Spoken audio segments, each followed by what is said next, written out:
President Choi Min-ho stood in what had once been the Grand Assembly Hall of Nexus Prime Station. Exactly 1 year after President Kim Tae-ho's assassination, he was here to establish a new order for the galaxy. The hall where his predecessor had been murdered was now the center of human power. The station itself had changed. Where alien artwork once decorated the walls, now there were memorials to the human colonies that had been destroyed. The seats where alien delegates used to sit were filled with human officials and representatives from species that had chosen to ally with humanity. Ambassador Jang Mi-young approached the podium where President Kim Tae-ho had given his final speech about peace and cooperation. The irony was not lost on anyone present. "Ladies and gentlemen," she announced, "I present the President of Earth and Supreme Commander of Human Space, Choi Min-ho." As President Choi walked to the podium, he noticed that the alien delegates who were present looked very different from those who had been here a year ago. Gone were the proud representatives of mighty empires. Instead, there were humble ambassadors from species that had learned to fear human power. 1 year ago, President Choi began, his voice carrying to every corner of the hall. "Aliens assassinated our leader in this very room. They thought this would be the beginning of humanity's end. They were wrong." He gestured to the viewing screens that showed images from across the galaxy. Former alien strongholds were now human-controlled worlds. Massive alien fleets had been reduced to debris fields. Proud species that had once commanded hundreds of worlds were now confined to single planets under human supervision. The Vorthak Empire, which once controlled 300 star systems, now exists as a single planet under human protection. Their former Emperor Krex is in prison for the rest of his life. In the audience, former High Chancellor Vex of the hegemony of Zephyria sat in a simple chair instead of the throne he had once occupied. His people's once mighty civilization was now administered by human governors. The hegemony of Zephyria, which prided itself on cold logic and perfect planning, discovered that their calculations were wrong. They failed to account for what humans become when faced with extinction.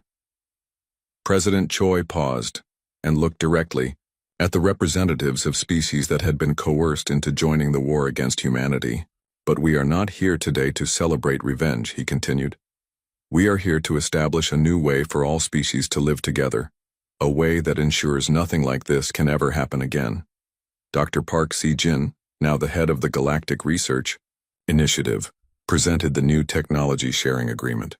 Under human leadership, species that proved themselves trustworthy could gain access to advanced technologies. But these technologies included safeguards that prevented them from being used against humans or other peaceful species. Every quantum weapon, every neural enhancement system, every reality manipulation device will have built-in controls, Dr. Park explained. Species that use these technologies responsibly will continue to have access to them. Those that don't will find their systems simply stop working. This was humanity's solution to the problem of technology theft that had contributed to the war. No longer would human innovations be turned into weapons against their creators. Colonel An Jae-sung, his consciousness now so advanced that he existed more as a digital entity than a physical being, had been placed in charge of galactic security. His neural-linked fleet could respond to threats anywhere in the galaxy within hours. "I am no longer entirely human," he admitted during his presentation to the assembly. "The war changed me, as it changed all of us. But I remember what it means to be human. I remember that we value life, even the lives of our enemies." This was demonstrated by humanity's treatment of the defeated alien species. Rather than exterminating them as they had tried to do to humanity, the humans had placed them under protective custody. They were no longer free to make war, but they were allowed to live. The 3 species that planned and initiated the genocide attempt are now protectorates of the human galactic authority, President Choi explained.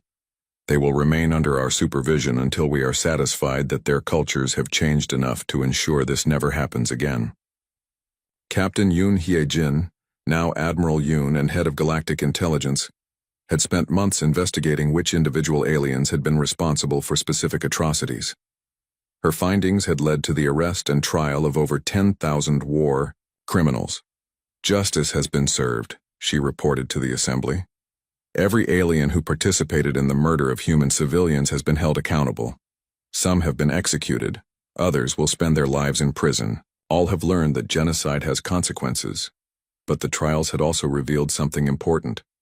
Many individual aliens had refused to participate in the attacks on human civilians, even when ordered to do so by their governments. These aliens were now honored guests at the new Galactic Assembly. "We judge beings by their actions, not by their species," President Choi announced. "Aliens who protected human lives during the war are considered friends of humanity. They have full citizenship rights in our new galactic community." Engineer Nam Ki-young, working with scientists from 12 different species, had created new technologies that benefited everyone. Medical devices that could heal injuries that were once fatal. Energy systems that could power entire worlds without polluting them. Transportation methods that made travel between stars as easy as walking between rooms. But all of this technology came with human oversight. The galaxy had learned that advanced technology in the wrong hands could lead to genocide. Under human leadership, that would not be allowed to happen again. Dr. Oh Sang-mi had been working on something even more ambitious than weapons. She had created technology that could terraform dead worlds, turning them into gardens suitable for any form of life. "We are offering this technology to species that demonstrate their commitment to peace," she explained to the assembly. "Rather than fighting over existing worlds, we can create new ones." This was humanity's vision for the galaxy's future. Instead of species competing for limited resources, they would work together to create abundance for everyone. General Woo Hyun-sik had been placed in charge of the memorial projects. On dozens of worlds where human colonies had been destroyed, beautiful memorials now stood. But these memorials were not just about remembering the dead. They were about ensuring that future generations understood the cost of hatred and genocide. Every species in the galaxy will send their children to visit these memorials, General Wu announced. They will learn what happened when species tried to solve their problems through mass murder. They will learn that such solutions always fail. The memorial on Nexus Prime Station itself was the largest. It stood where President Kim Tae-ho had fallen, a tall crystal spire that projected holographic images of every human who had died in the war. The names scrolled by continuously. Over 8 million people who had been murdered simply for being human. But at the base of the memorial was a different kind of message. It was President Kim Tae-ho's original speech, the one he had been giving when he was assassinated. His words about peace, cooperation, and mutual understanding were preserved for all to see. His vision of peace was not weak, President Choi said, as he stood beside the memorial. It was simply ahead of its time. Perhaps one day the galaxy will be ready for the kind of peace he imagined. Commander Lim Yu-jin, now in charge of the Human Defense Force, explained the new military structure of the galaxy. Human ships patrolled every system, ensuring that no species could build the kind of massive fleets that had once threatened humanity. "We are not conquerors," she explained to the assembled aliens. "We are guardians. We prevent any species from becoming powerful enough to threaten others." This was perhaps the most important change. The galaxy's military balance had been permanently altered. No single species or alliance would ever again be able to threaten genocide against another. Dr. Han Ji-hoon had continued his work on consciousness transfer technology. Now, instead of just linking human minds to ships, he was working on ways to preserve the minds of dying beings from any species. "Death is no longer permanent," he announced to the assembly. "Any being who contributes to galactic peace can have their consciousness preserved. They can continue to exist and contribute to society even after their biological body fails." This technology was offered to all species, but with conditions. Only beings who had demonstrated their commitment to peace and cooperation would be granted digital immortality. As the day's sessions ended, President Choi Min-ho walked to the window that looked out into space. A year ago, this view had shown him the fleets of aliens preparing to destroy humanity. Now it showed human ships, maintaining peace and order throughout the galaxy. Agent Shin Da-mi, now head of interspecies relations, joined him at the window. "Do you think President Kim would approve of what we've become?" she asked. President Choi considered this carefully. He wanted peace, We've given the galaxy peace. He wanted cooperation between species. We've created a system where species must cooperate to survive. He wanted to prevent war. We've made war impossible. But at what cost? Shindami asked. We've become the galaxy's rulers. We control everything. Someone has to, President Choi replied. The aliens proved that they can't be trusted to govern the Admiral Moon. Suk-young stood on the observation deck of the massive human dreadnought Liberation as it approached the hegemony capital world. Behind her, the largest human fleet ever assembled stretched across space. 5,000 ships armed with technology that could reshape reality itself. Admiral, reported Captain Bei Taewon from the bridge, we're receiving surrender signals from the planetary government. Moon Suk-young was not surprised. In the past 6 months, human forces had liberated every colony that the aliens had captured. But liberation was not enough anymore. President Choi Min-ho had given clear orders. The species that started this war would face complete consequences. Tell them we'll accept their surrender, Admiral Moon said. But only if they hand over High Chancellor Vex and every government official who voted to attack humanity. Back on Earth, President Choi Min-ho was meeting with Ambassador Jang Mi-young, who had been chosen to establish new relationships with alien species after the war ended. Mr. President, Ambassador Jang said, we're receiving requests for mercy from over 40 different worlds. Even species that didn't participate in the attacks are afraid of what we might do to them. President Choi Min-ho looked out the window of his office. A year ago, he had been vice president of a peaceful nation that just wanted to explore the galaxy and make friends. Now he was the leader of the galaxy's most feared military power. Good, he said quietly. Let them be afraid. Fear will prevent them from making the same mistake again. Colonel An Jae-sung, his consciousness now permanently merged with his ship's computer systems, was leading a special mission to rescue human prisoners. The aliens had captured thousands of humans during their initial attacks, and many were still being held on distant worlds. Phoenix Squadron, this is Colonel An. His voice echoed through the communication systems of his neural-linked fighters. We're approaching the prison planet. Intelligence says there are 50,000 human prisoners down there. The rescue was swift and precise. An's fighters disabled the orbital defenses without destroying them, then landed rescue ships to evacuate the prisoners. But what they found shocked everyone. Command, Colonel An reported, the conditions here are worse than we expected. The aliens have been using human prisoners for medical experiments. Many are injured or sick.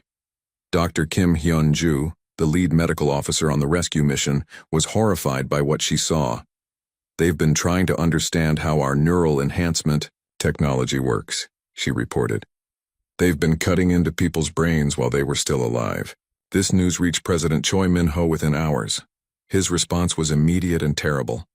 Any species that participated in experimenting on human prisoners will have their entire military dismantled, he announced.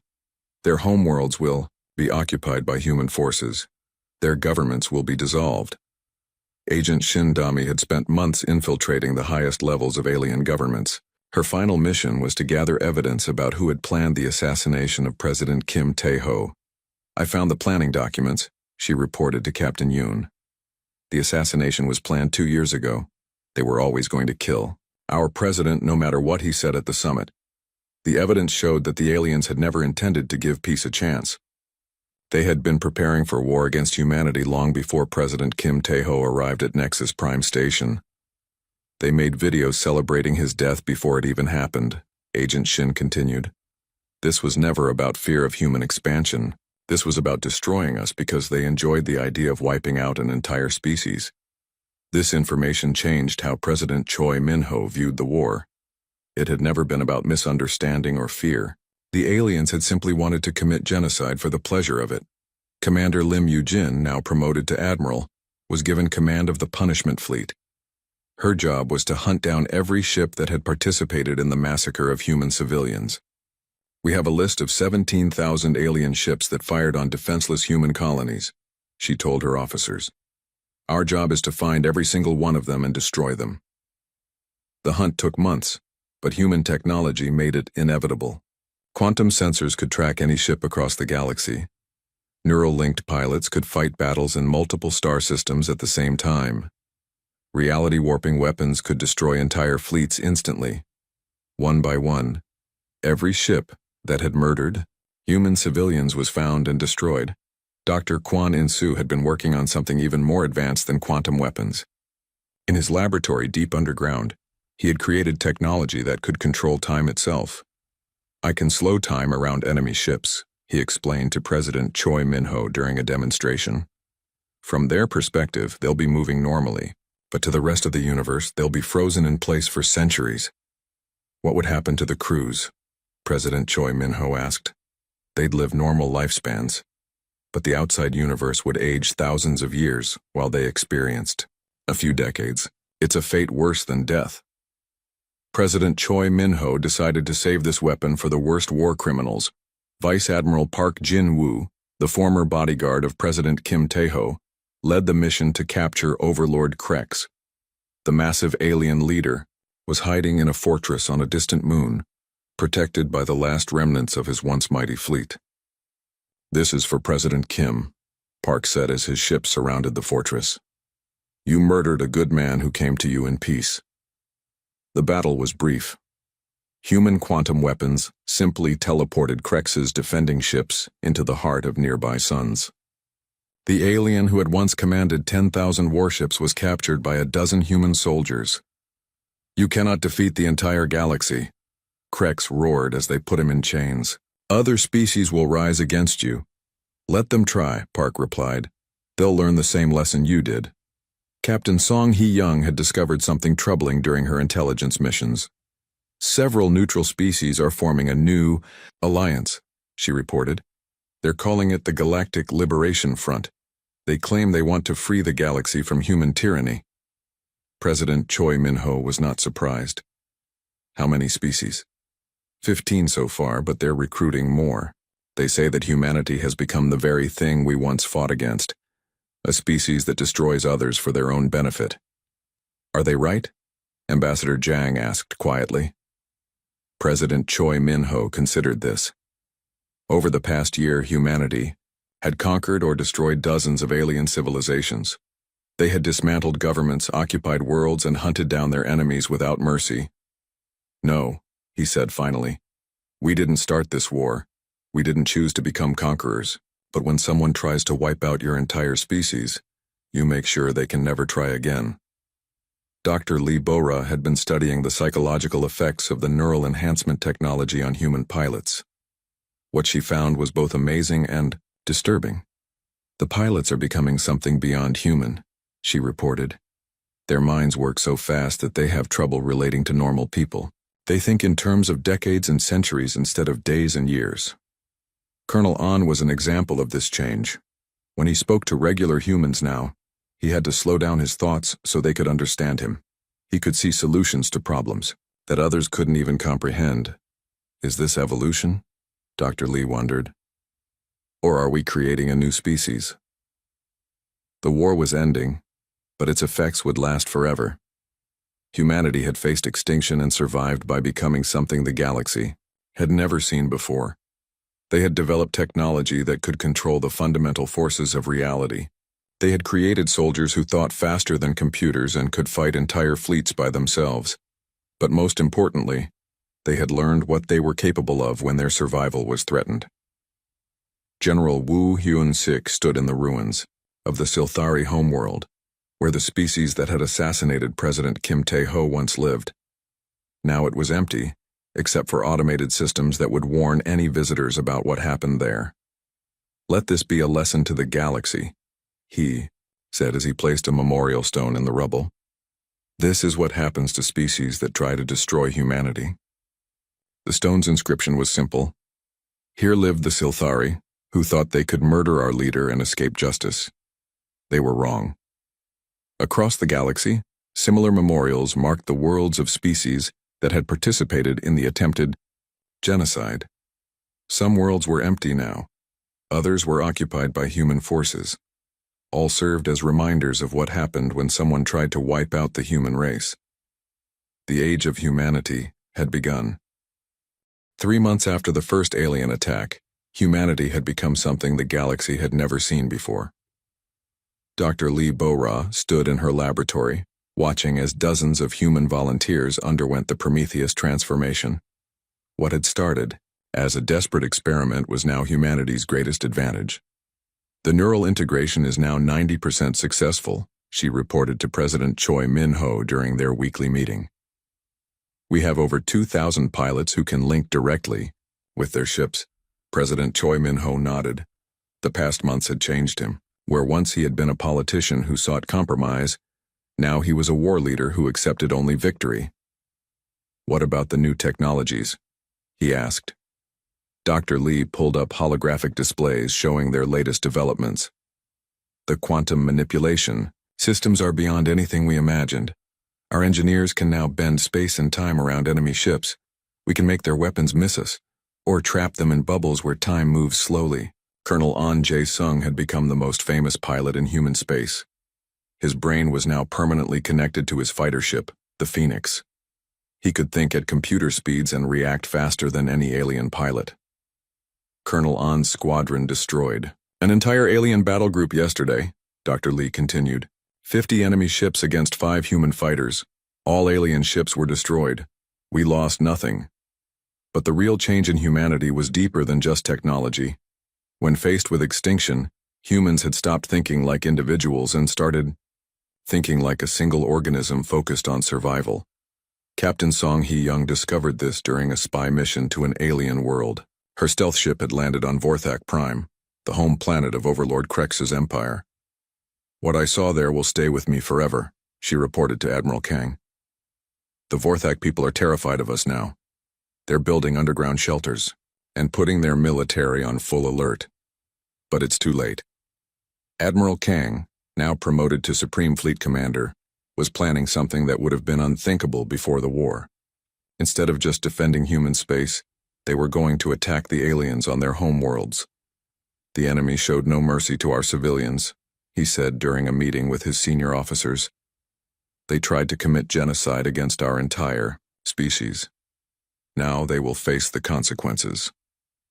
Vice Admiral Seo Junho commanded the first attack fleet. His ships were equipped with the new quantum weapons and manned by neural-linked pilots.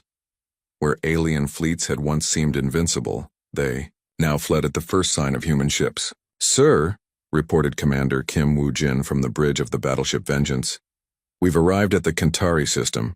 The enemy has 40 ships defending their home world. Only 40? Admiral Seo laughed grimly. They used to send thousands to attack our colonies. Colonel An, your squadron will handle the enemy fleet. The rest of us will focus on their orbital weapons. The battle lasted exactly 17 minutes.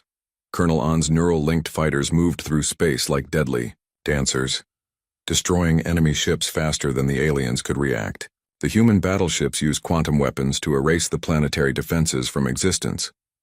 But Admiral Seo didn't stop there. Following President Choi Min-ho's orders, he broadcast a message to the planet below. People of Kantari Prime. His voice echoed across their world. Your leaders chose to join an attempt to destroy humanity. Your fleets participated in the murder of millions of innocent humans. But we are not like you. Surrender now, and your civilians will be spared. Your military will be disbanded, and your world will become a protected zone under human authority. The Kantari government surrendered within 6 hours. The same scene played out across the galaxy. Human fleets, smaller in number but vastly superior in capability, attacked the homeworlds of every species that had participated in the attempted genocide. Agent Shin Demi had infiltrated the command center of the hegemony of Zephyria. Her mission was to gather intelligence, but what she found changed everything. President Choi, she reported through encrypted communication, I've discovered something important. Only 3 species actually planned the attack on humanity. The Vorthak Empire, the hegemony of Zephyria, and the Silthuri Collective. The other 9 species were threatened into joining. This information reached President Choi Min-ho as he was planning the next phase of the war. It gave him an idea that would divide the enemy alliance completely. Captain Yoon, he said to his intelligence chief, I want you to contact the leaders of the 9 coerced species. Tell them that humanity is willing to forgive their participation if they help us destroy the 3 species that started this war. The response was immediate. One by one, the species that had been forced to attack humanity switched sides. They provided information about enemy positions, safe passage for human fleets, and even military support. Within 6 months, the galactic balance of power had completely reversed. The mighty alien alliance that had once fielded 10,000 ships was reduced to the fleets of just 3 species. And those 3 species were learning that they had made a terrible mistake. Dr. Park Se-jin, working with salvaged alien technology, made a discovery that shocked everyone. The assassination weapon that killed President Kim Tae-ho wasn't just advanced technology, she reported. It was based on human quantum research that was stolen from us 5 years ago. President Choi Min-ho felt his anger grow even deeper. They've been planning this for years. More than that, Dr. Park continued. They've been stealing our technology and using it against us. Every advancement we shared with the galactic community was copied and weaponized. This revelation changed everything. Humanity had tried to be generous, sharing their discoveries with other species. In return, those discoveries had been turned into weapons meant to destroy them. General Woo Hyun-sik was placed in charge of the final phase of military operations. His target was the Silthari homeworld, where the assassins who had killed President Kim Tae-ho were hiding. The Silthari think they're safe because their world is hidden in a nebula that blocks most sensors, General Woo explained to his staff. But our quantum sensors can see through their deceptions. The attack on the Silthari homeworld was swift and devastating. Human ships appeared out of quantum space directly above their cities. The aliens who had prided themselves on being invisible were caught completely by surprise. This is General Woo of the Human Liberation Force, he broadcast to the planet below. You are the species that murdered our president. You began this war by killing an innocent man who came in peace. Surrender now or face complete destruction. The Silthari refused to surrender. They activated every weapon they had, including planet-based cannons that could destroy entire fleets. But human quantum shields simply absorbed the energy and redirected it back at the attackers. Within hours, the most feared assassins in the galaxy were defeated by a species they had dismissed as weak and primitive. Commander Yoon Hee-jin, now promoted to admiral, stood on the bridge of her flagship as they approached Vorthak Prime, the heart of Overlord Krex's empire. Sir, reported her tactical officer, the enemy has assembled their remaining fleet to defend their home world. 3,000 ships. 3,000, Admiral Yoon mused. They started this war with 10,000, now look at them. The final battle was not even close. Human ships, crewed by neural-linked pilots and armed with reality-bending weapons, cut through the alien fleet like it was made of paper. Overlord Krex's mighty battleship, once the terror of a dozen worlds, was simply erased from existence by a quantum weapon. As the last alien ships fled in defeat, President Choi Min-ho received a communication from High Chancellor Vex of the hegemony of Zephyria. Humans, Vex's cold voice said, we underestimated your species. We are prepared to discuss terms of surrender. President Choi Min-ho's response was broadcast across the galaxy. You wanted to destroy us because you feared we were becoming too powerful, he said. You were right to be afraid, but not for the reasons you thought. You feared our technology and our expansion. You should have feared what we become when someone tries to wipe us out. The war was essentially over. In less than a year, humanity had gone from nearly extinct to the dominant military power in the galaxy. But President Choi Min-ho knew that winning the war was only the beginning. Now they had to decide what to do with their victory. The alien armada arrived like a storm made of metal and fire. Commander Lim Yu-jin watched from the bridge of her destroyer, the HSS Defiance, as thousands of enemy ships dropped out of hyperspace at the edge of the Kepler system. The colony, world below, had 2 million human settlers who were now trapped. My God, whispered her weapons officer Ensign Park Dong-min. There are so many of them. Commander Lim had been fighting in space for 15 years, but she had never seen anything like this. The alien fleet stretched across the darkness like a metal ocean. Ships from 12 different species moved together in perfect formation. Some were as big as cities. Others moved so fast they were just streaks of light. "All human ships, this is Fleet Command," came the voice of Admiral Kang over the communication system. "We are outnumbered 30-1. Fight smart, fight hard, and make every shot count." The first attack came without warning. Beams of energy shot across space from the alien ships. 3 human destroyers exploded instantly, their crews dead before they knew what hit them. "Return fire," Commander Lim shouted. "Target their biggest ships." The HSS Defiance fired its main cannons at a massive Vorthak battleship. The shots hit the enemy's shields and made them glow, but didn't break through. "Commander," said her sensor. "Officer, the enemy shields are too strong, our weapons can't get through." More human ships died around them. Commander Lim watched the destroyer HSS Seoul get hit by 5 enemy beams at once. It broke apart like a toy, pieces of metal spinning into the darkness.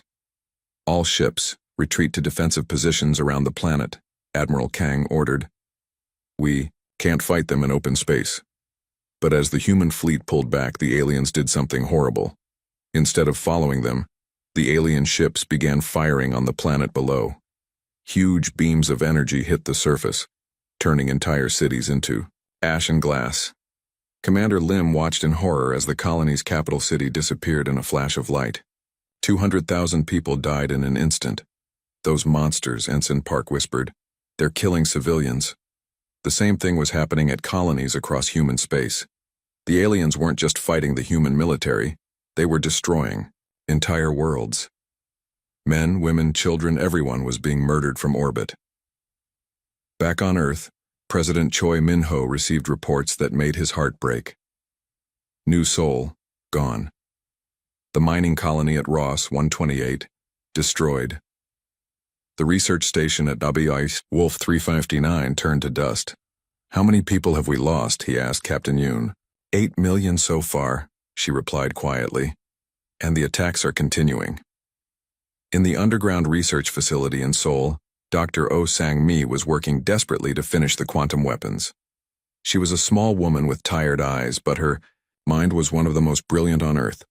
"How much longer?" asked engineer Nam Ki-young as he helped her connect power cables to the new weapon systems. 6 hours, maybe 7, Dr. Oh replied. "But we need to test them first." "There's no time for tests," Nam said. "Our people are dying up there." Dr. Oh understood. Every minute they spent in the laboratory, thousands of humans were being killed. In space. But if the weapons didn't work, even more would die.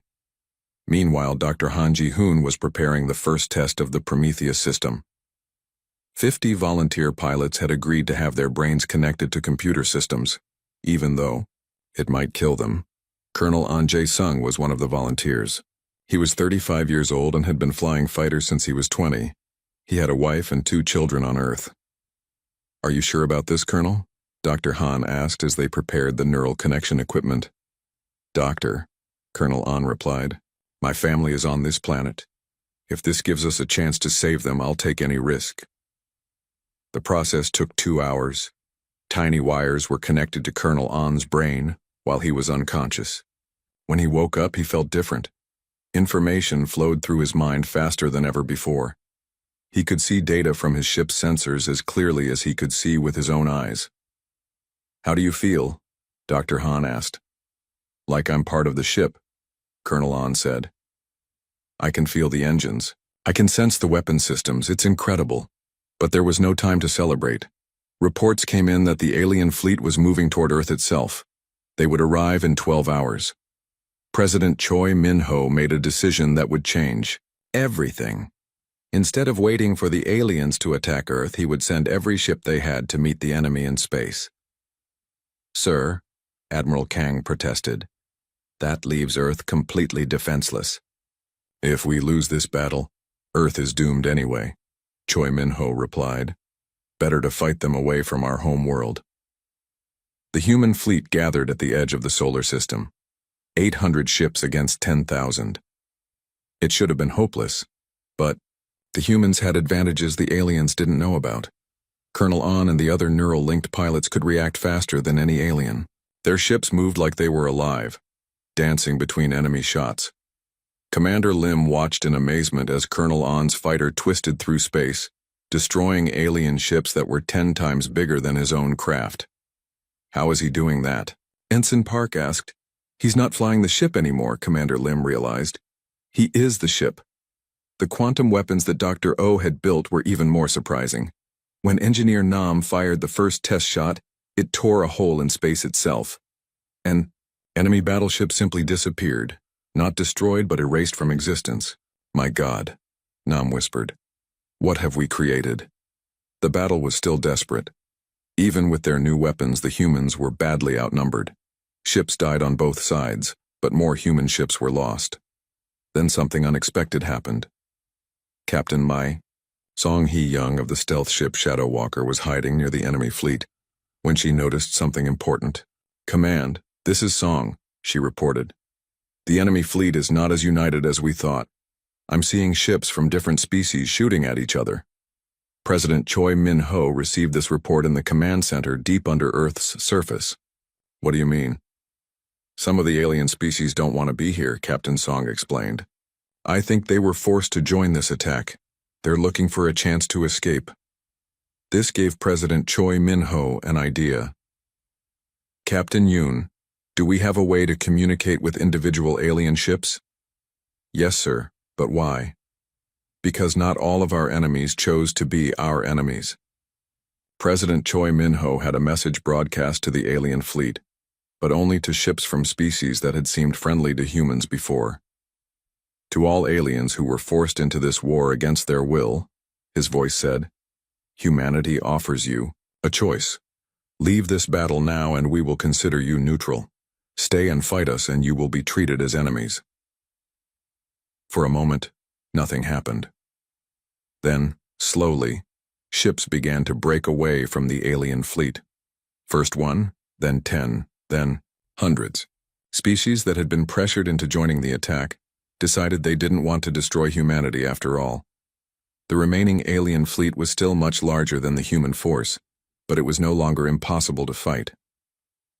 Dr. Kwon In-soo, working in his laboratory on Earth, achieved the breakthrough they needed.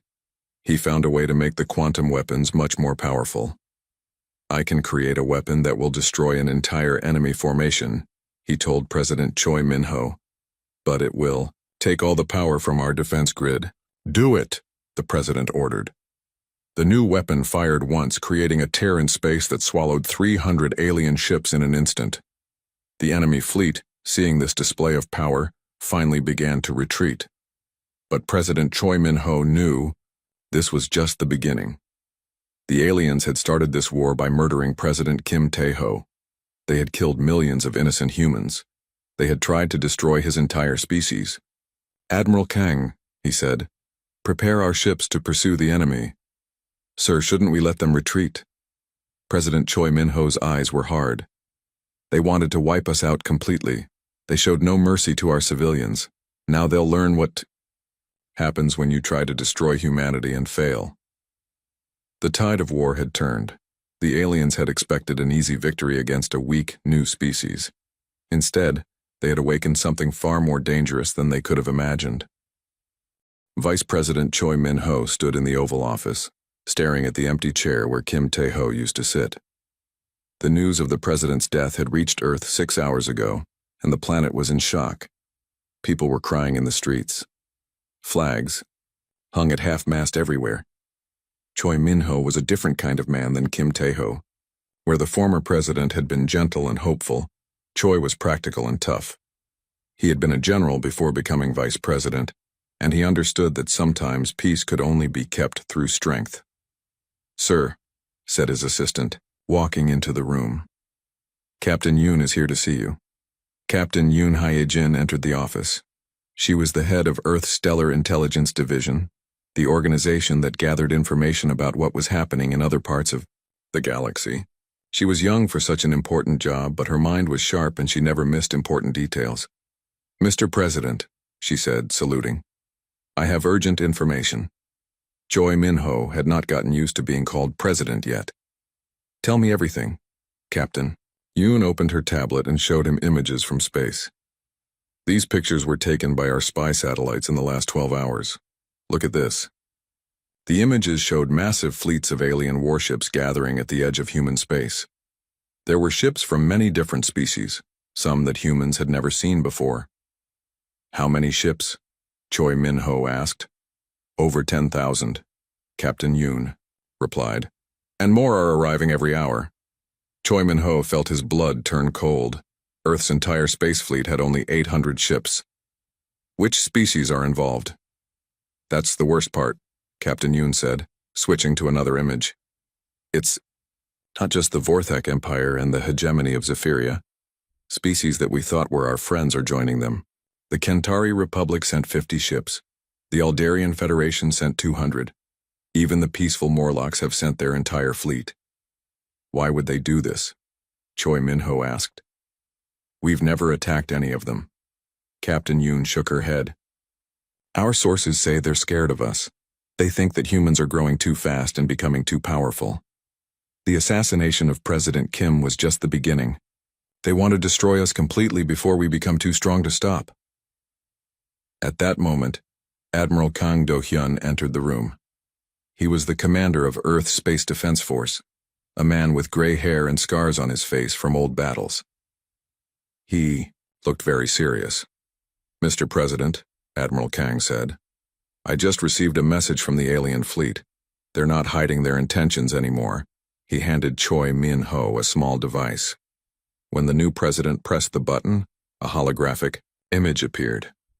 It showed Overlord Krex of the Vorthak Empire. Humans, Krex's deep voice said. You have grown too quickly. You have become too dangerous. Your species must be removed from the galaxy for the safety of all others. You have 24 hours to surrender all your colonies and return to your home planet. If you do not, we will destroy every human world we find.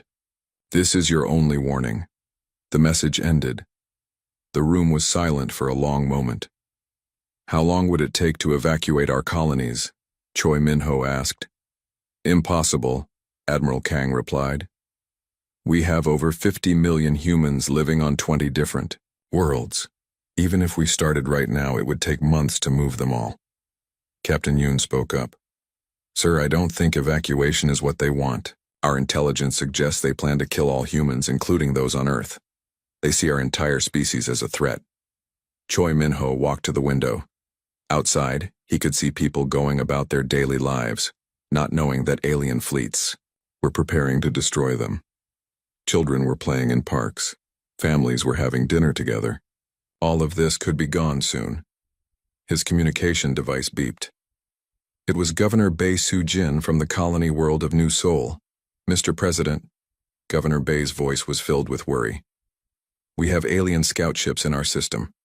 They're scanning our defenses. What should we do? Begin evacuation procedures, Choi Min-ho said. Get as many people as you can to the underground shelters. Sir, we have 3 million people here. The shelters can only hold 500,000. Choi Min-ho closed his eyes. Do your best, Governor. Help is coming. But he wasn't sure that was true. After ending the call, Choi Min-ho turned to his military advisors.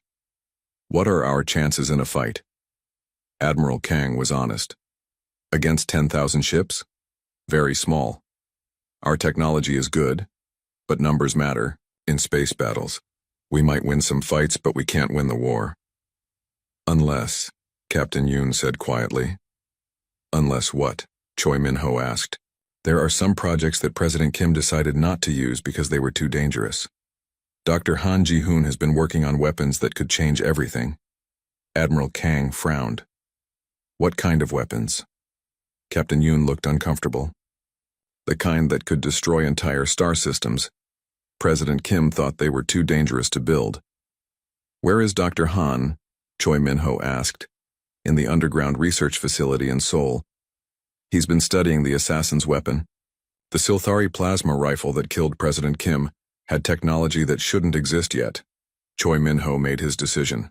Get me Dr. Han on the communication system, and call an emergency meeting of the Defense Council. If these aliens want a war, we'll give them one. An hour later, Dr. Han Ji-hoon appeared on the main screen in the Situation Room. He was a thin man with thick glasses and messy hair. He looked like he hadn't slept in days. Dr. Han, Choi Min-ho said, I need to know about the secret weapons projects. Dr. Han looked around nervously. Sir, President Kim ordered me to stop working on those projects. He said they were too dangerous. President Kim is dead, Choi Min-ho said quietly. And in 18 hours, alien fleets will begin attacking our colonies. I need every weapon we have. Dr. Han nodded slowly. The main project is called Prometheus. We've been working on combining human brains with computer systems. A pilot connected to such a system could think and react faster than any alien. Their ships would move like they were alive. How long would it take to build these systems? Admiral Kang asked. The prototypes are already built, Dr. Han replied. We just never tested them on humans because it might be dangerous. How dangerous? Choi Min-ho asked. The pilot's brain might be damaged, or they might not be able to disconnect from the ship. But if it works, one human pilot could fight 10 alien ships and win. Captain Yoon spoke up. Sir, there's something else. The weapon that killed President Kim uses quantum technology that we've never seen before. If we can figure out how it works, we might be able to build similar weapons. Choi Min-ho looked around the room at his advisors. These were good people who wanted to protect humanity, but they were facing an enemy that outnumbered them 10-1. How many volunteers would we need for the first test? He asked Dr. Han. Maybe 50 pilots for the neural connection systems, and a few hundred scientists to work on the quantum weapons. And if this doesn't work, Dr. Han was honest, then humanity ends in the next few days. Choi Min-ho stood up. Dr. Han, begin the Prometheus project immediately. Captain Yoon, I want every piece of information we have about the alien fleets. Admiral Kang, prepare our regular forces for battle, but don't engage until the new weapons are ready. He paused and looked at each of them. 18 hours ago, they murdered our president in front of the entire galaxy. They thought this would make us afraid. Instead, they've made a terrible mistake. They don't understand what humans become when we're fighting for our survival. As his advisors left to carry out their orders, Choi Min-ho remained alone in the situation room. He looked at the star maps showing the positions of the alien fleets. They were close now, and getting closer every hour. Tomorrow the war would begin. But tonight, humanity was preparing to show the galaxy something it had never seen before. The massive space station hung in the darkness like a giant metal flower. Its silver arms stretched out in all directions, each one bigger than Earth's largest cities. This was Nexus Prime Station, where the most important beings in the galaxy came to meet and talk. President Kim Tae-ho looked out the window of his transport ship as they got closer to the station. He was a tall man with gray hair and kind eyes. For 40 years he had been a soldier, fighting in Earth's wars. Now he was Earth's leader, and he wanted peace more than anything else. Sir, we will arrive in 10 minutes, said Commander Park. Jin Woo. Park was the head of the president's security team. He was younger than Kim Tae-ho, but his face looked serious all the time. He wore a black uniform with no decorations except for his rank. Thank you, Commander, Kim Tae-ho said. He turned to the woman sitting next to him. Dr. Lee, are you ready for this? Dr. Lee So-min nodded. She was Earth's top expert on alien life forms. Her job was to help the president understand the other species they would meet. She had short black hair and wore simple clothes, but her mind was one of the sharpest on Earth. The aliens are worried about us, she said quietly. Humans have grown very fast in the last 50 years. We have built cities on 20 planets. Our technology gets better every day. Some alien species think we are dangerous. Kim Tae-ho sighed. We just want to live in peace. Why can't they understand that? The transport ship landed in the station's main bay. As they walked out, Kim Tae-ho saw the other alien leaders for the first time. They were strange and wonderful. Some looked like giant insects. Others had skin like metal. A few had tentacles instead of arms. But two groups caught Dr. Lee's attention right away. The first was led by Overlord Krex of the Vorthak Empire. Krex was huge with red skin and 4 arms. His species had conquered 12 planets in the last 100 years. They believed that only the strongest should survive. The second group belonged to the hegemony of Zephyria. Their leader was High Chancellor Vex. Vex looked almost human, but his eyes were completely black. His people were known for being very smart but also very cold. They made decisions based only on logic, never on feelings. "Those two groups worry me," Dr. Lee whispered to Commander Park as they walked through the station's halls. "Why?" Park asked. "They have been talking to each other a lot lately. Our spies say they don't like how fast humans are growing." The main meeting room was enormous. It had seats for representatives from over 100 different worlds. Kim Tae-ho's seat was near the center, which showed that Earth was now considered an important planet. As Kim Tae-ho sat down, he noticed that many aliens were staring at him. Some looked curious, others looked afraid, a few looked angry. The meeting began with a speech from the station's commander, an old alien with blue skin and 3 eyes. He talked about peace and cooperation between all species. Kim Tae-ho listened carefully, but he noticed that Overlord Krex and High Chancellor Vex were not paying attention. Instead, they were looking at their communication devices. Finally, it was Kim Tae-ho's turn to speak.